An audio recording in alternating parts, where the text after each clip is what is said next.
Will President Yushchenko ever be traveling to Mars along with Ukrainian parliamentarians?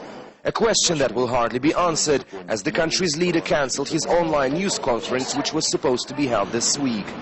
Officially because the tense situation in the country required his attention.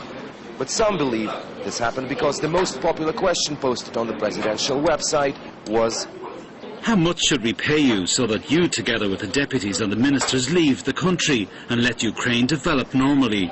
The website contained many other mocking questions.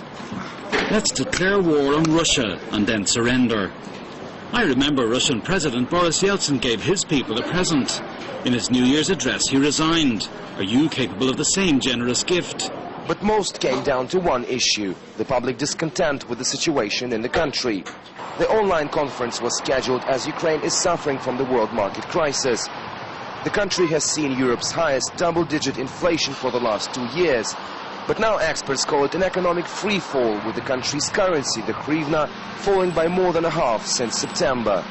It is very serious because you have the drop, the broad drop in metallurgy, which is almost 50%. In general, it is only 1/3 of capacities of metal plants which are still working.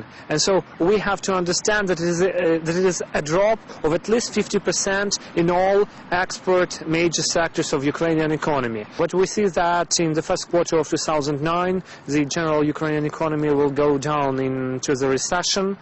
And that could be great for the country, which is dependent on industrial exports. Should, for instance, the biggest steel factory in Eastern Europe in Kryvyi Rog halt production, Ukraine could lose almost half of its net income. So far, the big enterprises have not started large-scale redundancies, but experts believe that if nothing changes, in the first quarter of next year, over 1 million people nationwide will lose their jobs. At the same time, political circles in Ukraine are still infighting. Prime Minister Tymoshenko has demanded President Yushchenko resign after he accused her of leading the country into the abyss. Our Prime Minister doesn't use the word crisis for some reason. She calls it recession. But I usually say a recession is like a flu and crisis is like a strong disease. If you have the flu, you go to a drugstore and buy some medicine. And that's exactly what Tymoshenko did. She turned to the International Monetary Fund for a relief loan.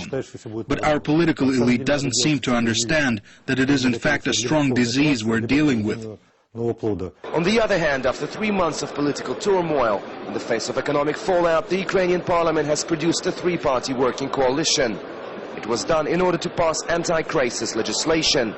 And in the first week of its work, the Rada did pass several laws. But so far, these measures appear not to be sufficient. The financial crisis may have helped to reconcile political forces in Ukraine, but this seems to matter little to the people. Labor unions plan mass protest on the 23rd of December, and many say this is only the beginning. Alexei Rashevsky, RT, Kyiv.